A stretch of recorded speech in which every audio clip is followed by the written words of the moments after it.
Type का जब कोई अगर आपको रिवार्ड इत्यादि चीजें देता है तो उसमें भी सावधानी बरतने की जरूरत है। इस टाइप की चीज नहीं होती है। और सबसे बड़ी चीज होती है संयम। हमें हमेशा संयम बरतना चाहिए। अगर कोई बात आ रही है तो संयम से उस पर काम करके उस पे चीजों को सोचते समझ के ही करना है। तो हमें मनरेगा का पैसा आया कि नहीं आया वो पता करना है तो बैंक है ना, हम बैंक में जाएंगे, अपना अकाउंट नंबर बताएंगे, पता चल जाएगा। या हमारे मोबाइल पे मैसेज आएगा, पता चल जाएगा। कोई आके पूछ रहा है आया कि नहीं आया, आया कि नहीं आया। माने अनायास की चीजों से नहीं बचेंगे हम तो हमारे साथ फ्रॉड होगा। वो गांव के सभी लोगों के साथ बाद में जब वो पकड़ा गया, बहुत सारे लोग आए, बहुत सारे लोग कहने लगे कि हमारा भी 500 गया था, कोई 1000 कह रहा था, कोई कुछ कह रहा था। तो सारे चार्जेस उसके पे लगे। लेकिन हमें जागरूक रहने की आवश्यकता है। जागरूक नहीं रहेंगे तो हमारे साथ धोखाधड़ी होगी।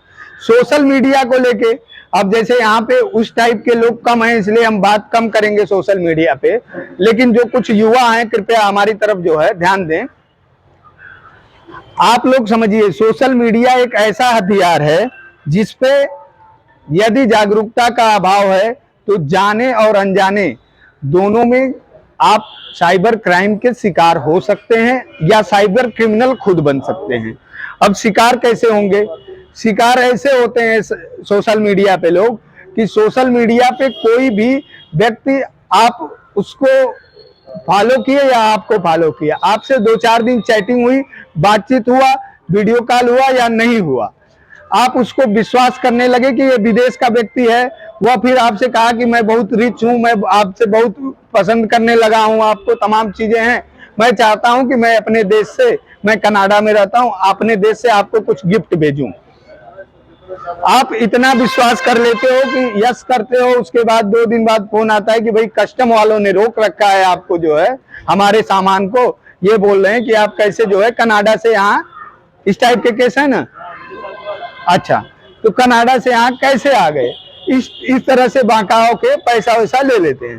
तो ये क्या होता है, जब जागरूकता का अभाव होता है तो व्यक्ति वर्चुअली चीजों को एक्चुअली समझने लगता है। यहाँ पे हमें ध्यान रखने की जरूरत है। दूसरा और महत्वपूर्ण बात यह है कि हम किसी भी पोस्ट को, किसी भी मैसेज को जिसकी एथेंटिसिटी हमें पता भी नहीं है, ऐसा कोई पोस्ट या मैसेज आया, अभी आर्मी वाला जो वैकेंसी निकली थी उसमें भी इसी तरह का था। कोई एक मैसेज आ गया कि हमें विरोध करना है, अब उसको पढ़े नहीं लिखे ना, हमसे आर्मी से मतलब है, हम तो 30 साल के हैं, हम तो वहां जा भी नहीं सकते, अग्निवीर में तमाम, उसको फॉरवर्ड कर दिए। या कोई धर्म से रिलेटेड कोई मैसेज है, देखे उसकी एथेंटिसिटी पता है कि नहीं पता है, भगवान राम कैसे थे, कभी रामचरितमानस पढ़ा भी नहीं और रामचरितमानस पे कोई टिप्पणी आ गई, उसको फॉरवर्ड कर दिया। तो ऐसे केसेस में यदि उस पे कोई कार्रवाई होती है और होती भी है, हम लोग जेल भेजते आए हैं और भेजते रहेंगे, अगर ऐसी कोई कार्रवाई होती है तो आपने फॉरवर्ड किया है, फॉरवर्डेड मैसेज को फॉरवर्ड किया है, मतलब आपके पास कहीं से आया और आपने उसको कहीं भेजा, फॉरवर्डेड को फॉरवर्ड किया है, उसके बाद भी आप उतना ही उस बात के दोषी होंगे जितना वह पहली बार क्रिएटर जो उस मैसेज को बनाया, उतना दोषी, जितना दोषी वह होता है उतना ही दोषी वह व्यक्ति भी होता है जो उसको फॉरवर्ड करता है। इसलिए किसी भी मैसेज का एथेंटिसिटी जाने, किसी भी पोस्ट की एथेंटिसिटी जाने बगैर उसको शेयर या फॉरवर्ड नहीं करना चाहिए। किसी सोशल मीडिया पे लाइक कमेंट भी नहीं करना चाहिए। लाइक कमेंट भी, आपने लाइक किया यह बताता है कि आप उसको पसंद कर रहे हो और वो कोई हिंसात्मक बात लिखी गई है, तो हमारे पास केस आएगा तो हम आपको भी पकड़ेंगे, निश्चित रूप से पकड़ेंगे, क्योंकि हमारे तो हम कड़ी से कड़ी मिलाएंगे, हम तो लाइन ऑर्डर के लिए बैठे हुए हैं। तो लाइक, शेयर और कमेंट से भी बचना है। सोशल मीडिया पे बहुत सारी ऐसी चीजें होती हैं जो कि आपत्तिजनक हैं, उन आपत्तिजनक चीजों से भी हमें सावधान रहने की आवश्यकता है। किसी के नाम से फेक आईडी बनाना, बहुत सारे लोग हैं, लड़के हैं, लड़की के नाम से फेक आईडी बना के बैठे हुए हैं। क्यों भाई, फेक आईडी है लड़की के नाम से तुम्हारी? नहीं है, लड़के के नाम से। अच्छा, माने लोग क्या कर रहे हैं आजकल, जो युवा स्कूल में हैं, तो वो अपने नाम से तो बनाएंगे ही बनाएंगे, दूसरे के भी नाम से बना देंगे, एक नाम लड़की के नाम से भी बना लेंगे। तो फेक आईडी बनाना भी अपराध है। पता नहीं होता है कि हम जो आईडी बना रहे हैं वो हम अपराध कर रहे हैं। यदि आपका नाम जो है उससे हट के अगर कोई भी आईडी आपने बनाई है तो धारा 66D IT एक्ट की धारा है जो उसके लिए लागू होती है, और उसके अंतर्गत आपको 3 साल तक का कैद और 3 लाख रुपए तक का जुर्माना हो सकता है। माने जो भी ऐसा करेगा, बहुत सारे लोग इस बात को नहीं जानते हैं इसलिए करते हैं। तो आप लोगों को जानकारी के लिए बता दें, चाहे व्हाट्सएप हो, फेसबुक हो या कहीं भी, अगर आप अपनी आइडेंटिटी को बदल के दूसरी आइडेंटिटी दिखाना चाहते हैं तो जो पहले आईपीसी की धाराएं 419, 20, 67, 68, 71 काम करती थी, वह भी आईटी एक्ट में ये बनी हुई है। आईटी एक्ट में ये लागू हो जाएगा और वो भी धाराएं साथ साथ आपको ले डूबेंगी। इसलिए ध्यान रखने की जरूरत है कि हमें जो है वही दिखाना भी है। अगर हम वो उससे इतर दिखाते हैं तो उससे हमारा नुकसान हो सकता है। यह बात आप लोग ध्यान रखिए। ओटीपी के प्रति हमें क्या होना है? सख्त रहना है, किसी को नहीं सख्त रहना है, कट्टर रहना है, किसी को नहीं बताना है। पैसा दे रहे हो, ओटीपी बता रहे हो, सब कुछ दे रहे हो, मोबाइल का स्विप भी होता है ओटीपी से, सब कुछ हो जाता है ओटीपी से।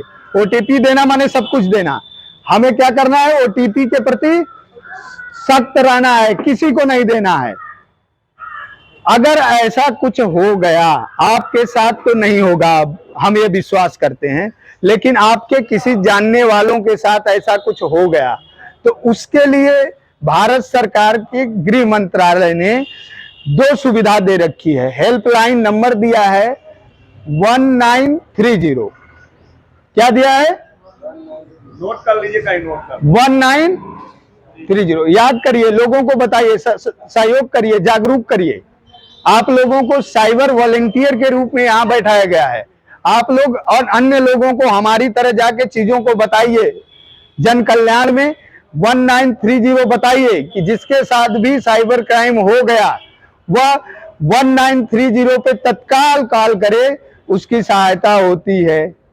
उसके अलावा इधर वेबसाइट लिखा हुआ है, जो जानकार व्यक्ति है वेबसाइट पे लॉगिन करके वहां भी रिपोर्ट कर सकता है, लेकिन वेबसाइट वही होनी चाहिए, www.cybercrime.gov.in, माने यही होनी चाहिए। बिल्कुल, अगर लंबा नहीं लिखना है तो 1930 पे कॉल करेगा, फिर भी वहां जाना पड़ता है, लेकिन ठीक है 1930 पे इमीडिएट एक्शन के लिए होता है। उसके अलावा साइबर पुलिस स्टेशन की भी स्थापना पिछले साहब जो डीआईजी साहब थे उन्होंने करवा दिया है। तो साइबर पुलिस स्टेशन भी हमारे जो है पुलिस लाइन में स्थापित हो चुका है, वहां भी आप लोग संपर्क कर सकते हैं। साइबर क्राइम के प्रति जागरूकता ही सबसे बड़ा हथियार है। पहला मंत्र साइबर हेल्पलाइन नंबर कितना होगा? वही है, कही है, हाँ, सवाल पे आते हैं 1 मिनट। साइबर क्राइम से बचने का सबसे बड़ा मूल मंत्र है जागरूकता। जागरूकता के अलावा कोई भी ऐसी व्यवस्था नहीं है जो साइबर क्राइम से बचने के लिए बड़ी व्यवस्था हो। जागरूकता, मात्र जागरूकता ही एक ऐसा हथियार है जो साइबर क्राइम से लड़ने के लिए सबसे ब्रह्मबाण है, समझिए, सबसे बड़ा हथियार है। अगर साइबर क्राइम हो गया, उससे लड़ने के लिए हथियार है 1930। 2 चीज समझ गए आप। तीसरा, आप लोगों के मन में जो सवाल है वो सवाल आप लोग 10 मिनट में पूछ लें, उसके बाद हम समाप्त करेंगे। जो सर बता रहे थे जो कि फोन लगाते हैं बोलते हैं आप फॉर्च्यूनर जीत गए हैं, बोलिए इसमें कितना लोग खुश हो जाते हैं? सवाल क्या है आपका? प्रश्न क्या है आपका? सवाल क्या है? तो आप बताइए प्रश्न क्या पूछ रहे हैं? सवाल नहीं, एक सुझाव है। हाँ।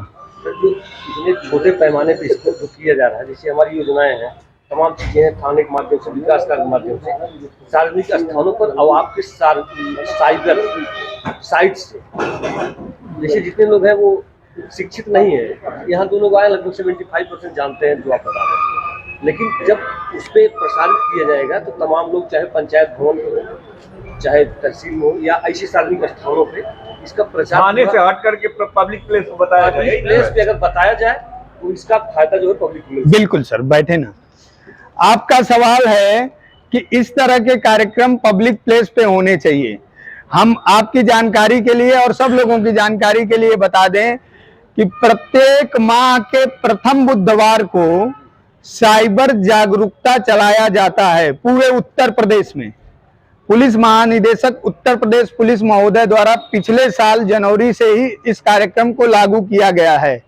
जनवरी 2022 से लेके अब 23, आज 1 मार्च 2023 है, लगातार इस जिले में 500 से ज्यादा कार्यक्रम किए जा चुके हैं। अलग अलग महाविद्यालय पर, स्कूलों पर, थाने पर और जगह जगह पे। और आज के दिन भी हमारे बदलापुर थाने पर ही नहीं, पूरे जिले के 28-29 थाने हैं, सभी थानों पर इसका आयोजन किया गया है। ज्यादा से ज्यादा इसको सोशल मीडिया पे डाला जाता है, ज्यादा से ज्यादा जहां जो भी प्लेटफॉर्म यूट्यूब वगैरह पे भी डाला जाता है। यहाँ भी रिकॉर्डिंग हो रही है, ये भी सोशल मीडिया के माध्यम से लोगों के पास पहुंचेगा। आप सही सवाल किए हैं। आप जान जाएं कि यह कार्यक्रम पिछले साल से ही चलाया जा रहा है और खूब चल रहा है। यहाँ पर भी, यहाँ पे कम से कम 50 कार्यक्रम हो चुके हैं बदलापुर क्षेत्र में, स्कूलों में और तमाम जगह पे होते रहते हैं कार्यक्रम, हमेशा होते रहते हैं। आज का कार्यक्रम जो आपको दिखाई दे रहा है, ये असल में लोगों को वॉलेंटियर के रूप में तैयार करने के लिए, जैसे आप जो चीजें नहीं जानते होंगे वह चीज भी जान जाएं और अन्य लोगों के तक इसे पहुंचाएं, इसलिए यहाँ पे किया जा रहा है। क्या है OTP को हिंदी में बोलते हैं, हिंदी में ही नहीं अंग्रेजी में बोलते हैं वन टाइम पासवर्ड, माने एक बार प्रयोग करने वाला पासवर्ड, उसी को तो OTP बोलते हैं ना।